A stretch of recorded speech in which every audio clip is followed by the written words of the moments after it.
Ladies and gentlemen, welcome to Context is Everything Network. This is a media group put together for you, for the listener. When you see me looking over here, that's because I'm looking at the camera. When I'm looking over here, I'm looking at myself. I'm going to be reading to you the world history as stated by Prentice Hall in the year of our Lord. Probably should have looked this up. 2001. And what a pivotal year it was. Now listen, this is just me using my teaching voice to read things and post content here, but if you get anything from it, I hope you do, and I hope you enjoy. My name is John Michael, and I'm going to be reading this book and talking about it as I go. Welcome to the Media Network. This is Context is Everything. Network of media. Prentice Hall World History, Connections to Today. Remember, today's 2001. A little background here. This book, Upper Saddle River, New Jersey, is where it was published. I'm broadcasting here from New Jersey. Coincidence? All right. Enough. Let's get to the front page here. So let's start where it starts.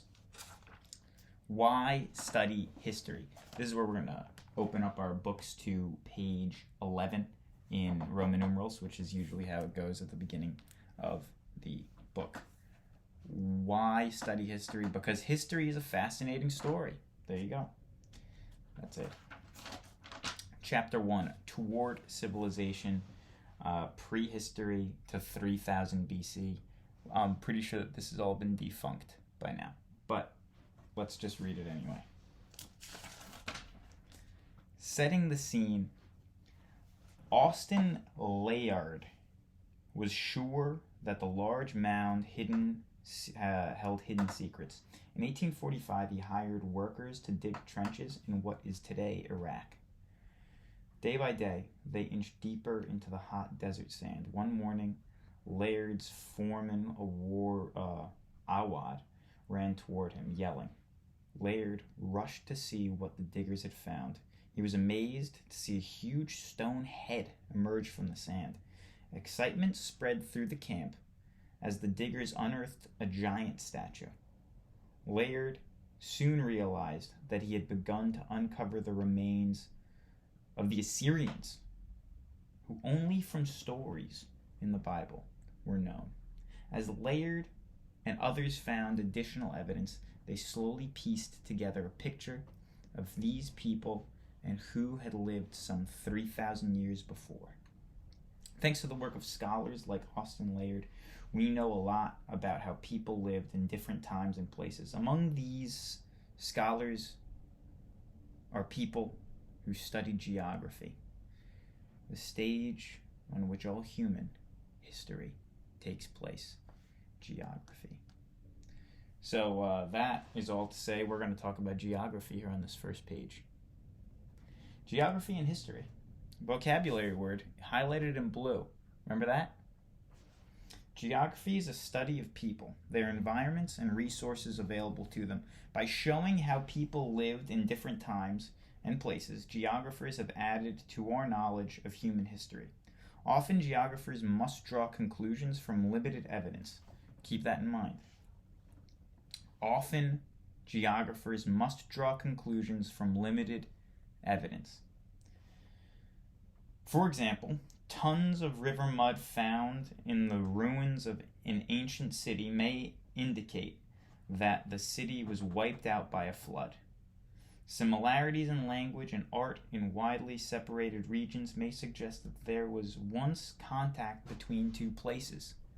Right? If you see the same Grecian urn in Greece and you see it in Istanbul, then you say, well, there's probably some sort of cultural overlap here, isn't there? Greece being here, water, and then Istanbul being here. You can say, well, the cultural effect of the Greek Empire was present over there in Turkey as well, because they have the same kind of artifacts. That makes sense to me, doesn't it? Is this thing still recording when it goes on sleep? Let's see. Looks like it is. You know, we're working things out here. Context is Everything network of media today. What's under your hood? We have World History Connections to Today. This book was published in 2001 in Saddle River, New Jersey. I'm broadcasting here from the Context is Everything Studios Media Network, and I'm in New Jersey as well, reading this textbook. Okay, enough of that. Talking about latitude, talking about longitude, talking about human environmental interaction. Let's see what they say in 2001. Since the earliest times, people have interacted with their environment. That is, they have shaped and have been shaped by the places in which they lived. Early farmers used water from rivers to irrigate their crops. Much later, European settlers in the Americas cut down trees to clear land for farms.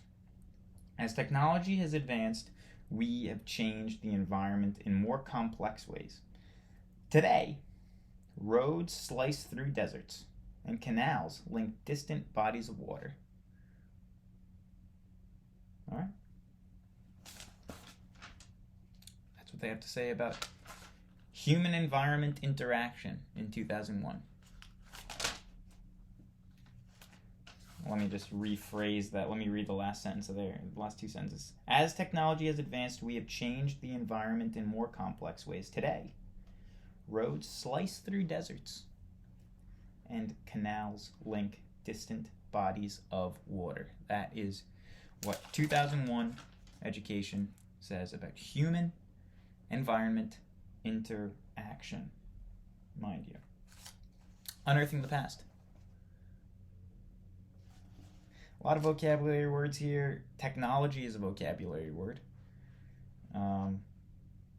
Anthropology is a vocabulary word. Archaeology is a vocabulary word. I'm not going to go over any of those. Unless you leave in the comments below you would like me to go over them, at which point I will. Historians reconstruct the past. Remember, this goes back to that topic earlier stated that based off of limited evidence, historians have to draw conclusions. And I like that they say that here, because that shows us the level of weight we should give to historians' truth. Because there's definitely possibility that they're correct. But again, they're drawing off of limited evidence. Historians reconstruct the past. Remember, limited evidence, that's where they're drawing their conclusions from. They said it here in the textbook. While archaeologists have uncovered useful information about the past, most of what goes into a textbook like this one comes from work of historians. Historians study how people lived in the past. Like archaeologists, historians study artifacts, from clothing to coins to artwork to tombstones. However, they rely even more on written evidence. About 5,000 years ago, some people in different parts of the world began to keep written records. That event marked the beginning of recorded history. Although these early records have often scantly, they do have a narrative of events, as well as a number of names and dates. Historians carefully study written evidence such as letters and tax records. Historians of recent past also use such evidence as photographs or films. Yeah, that makes sense. Historical detection, the great and the small, scene setting. And Lewis Lakely. The Old Stone Age. We're on to section 2 here. Let's just power through to section 2. We're just getting some context here. Remember, Context is Everything Media Network here. Episode 1 of What's Under Your Hood, World History Connections to Today. This textbook was published in Saddle River, New Jersey in 2001. So let's see what they have to say about world history in a brief context in 2001. And let's read it with the ears and the eyes of us today in 2022 going on 23. I'm not saying anything. I'm just taking a look. I haven't read this myself. We're learning together. We're setting the scene. We're Building context. It is everything. Am I wrong? When the screen goes to screensaver, it does a little bit unsettle me. I'm not sure if the recording continues. But again, it does. Section 2, the dawn of history. We could put in parentheses, as we know it, in 2001. That would be a little bit more transparent in terms of the publishers. I'm talking too much, aren't I? I should just read. Leave in the comments below if I should talk more or read more. Setting the scene. The dawn of history. A small band of hunters and food gatherers was camping at the shore lake Turkana in East Africa. One member of the group picked up a stone and chipped it with another stone to make a sharp, jagged edge. The toolmaker may have used this simple tool to cut meat from a dead animal or to sharpen a stick for digging up edible roots. The toolmaker left his chipped stone near the lake.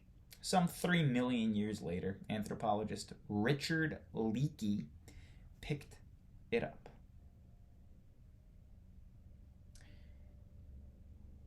It is hot, quickening thought, Leakey said.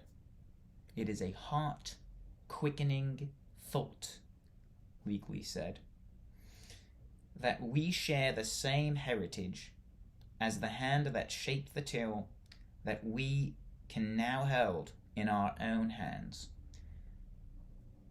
I don't know if he's British. I'm guessing. Very slowly, early people learned to make better tools and weapons from stone, bone, and wood. They also developed new skills. Technological advances like these helped people to survive. Okay, so we're building context here. We're learning about the tools and the methods in which historians can draw conclusions. So this guy found a rock. They do something to indicate that it is old. I'm not sure how they indicate that it's old with exactitude, but I'd be interested in reading more about it. How do they figure out what year the rock is from and when it was fashioned? Let's see if they tell us, because that would be interesting. The Old Stone Age. Historians call the earliest period of human history the Old Stone Age, Paleolithic Age. This is a long period of dates from 2 million BC, the time of the first stone tool makers, to about 10,000 BC. Now this is where you probably get a little bit of controversy, because it seems like with recent revelations that 10,000 BC there was probably some well-advanced civilizations in the earth that would already have existed by 10,000 BC, which is contrary to what they're concluding here. But again, historians base things off of the resources, the evidence that they have available. And as resources and evidence become more available throughout time, as more discoveries are made, history will change. Right?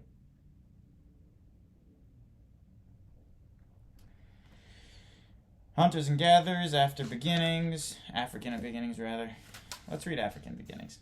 Anthropologists have found startling evidence in human life in East Africa. In 1959, Mary and Louis Leakey found pieces of bone embedded in ancient rock at Olduvai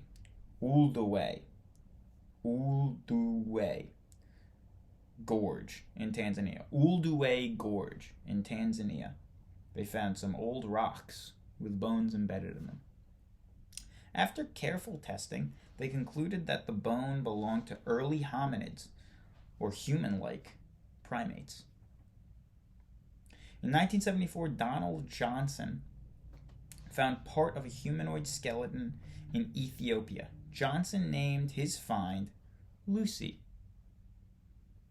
after a Beatles song. Lucy in the Sky with Diamonds. It's about drugs. Because of such evidence, many scientists think about the earliest people that lived in Africa. Because of such evidence, many scientists think that the earliest people lived in Africa, East Africa. Later, their descendants may have migrated north, east into Europe and Asia. In time, people reached the Americas, Australia, and the islands of the Pacific.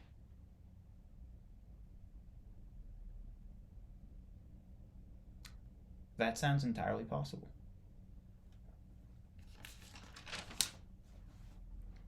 But what do I know? Context is Everything Network, Episode 1, What's Under Your Hood? Here I'm reading World History, Connections to Today. This book was published in Saddle River, New Jersey in the year 2001, and I'm reading it here in 2022, going on 23, just to see what's up, refresh my history knowledge, and also see what's changed about our understanding of history in the past 21 years, which have been quite eventful.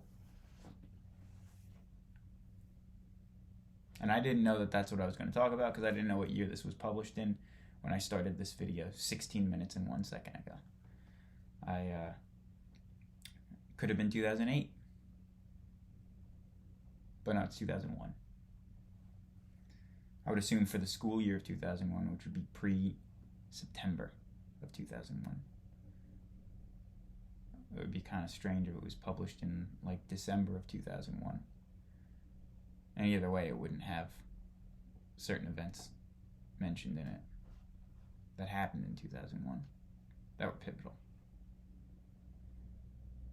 But enough of that. Let's get back to early religious beliefs. We have about 4 minutes left in here, this pioneering episode. I'll probably dress more like a teacher moving forward. I'll probably clean up that moving forward, and otherwise, it's probably going to look pretty much similar to this. I like that picture in the background. I might even use the projector as like a projector on the wall over there. But either way, let's get back to early hominid man. Early religious beliefs, the Neolithic agricultural revolution, the first farmers. Do I really care about early religious beliefs? It's 4 short paragraphs, and I don't think I really care. Maybe I'll read the last paragraph. How about that? Toward the end of the Old Stone Age, some people began burying their dead with great care. This practice suggested a belief in life after death. They probably believed in an afterlife, that the afterlife would be similar to life in this world, so they provided the dead with tools, weapons, and other needed goods. Burial customs like these survived in many places into modern times. So I find that interesting because I can see where they'd come up with the conclusion that people, once they start finding these bodies and once they can carbon date them to a certain era, which again, I don't understand at all how carbon dating works, but I'm interested in it. Leave a comment below of how carbon dating works, if you know, because I don't, but I'm curious. Help me, help you, help you, help me.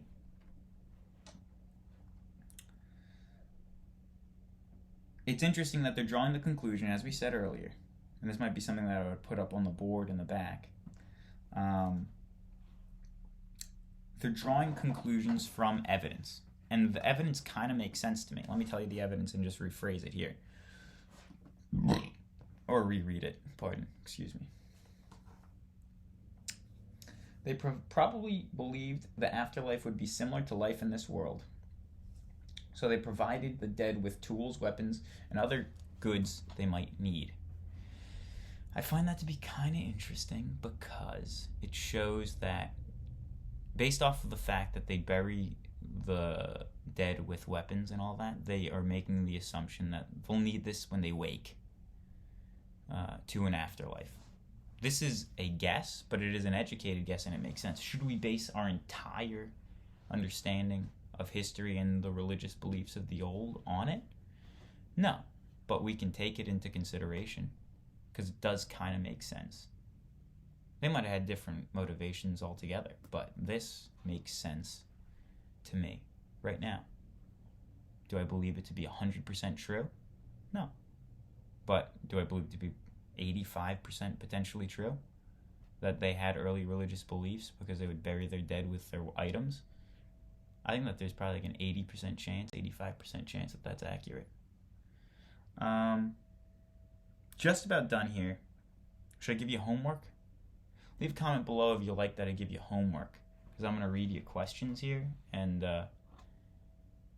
Context is Everything network of shows here. Episode 1, What's Under Your Hood? World History, Connections to Today. This book was published in Saddle River, New Jersey in 2001. Today it is 2022, nearing 2023, shortly approaching. And we're just reading the context here. So, talking about history, talking about how historians build their educated guesses based off of evidence. And we just saw a nice example of how early religious beliefs are crafted. So how about this? Let's give a homework question. So that timer means the bell's ringing, and so class is just about over. I'm going to read you a question, write it down, answer it for next time. We'll go over it at the beginning of class.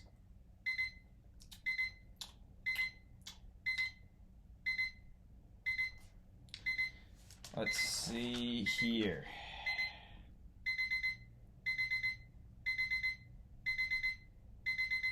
What do burial customs suggest about the beliefs of early people? What do burial customs suggest about the beliefs of early people? I want you to be specific. What does it suggest? And why are we drawing that conclusion based off it? I'll read it one more time. This is it. Write it in your notebooks on page 1, underneath notes for today. What do burial customs suggest about the beliefs of early people?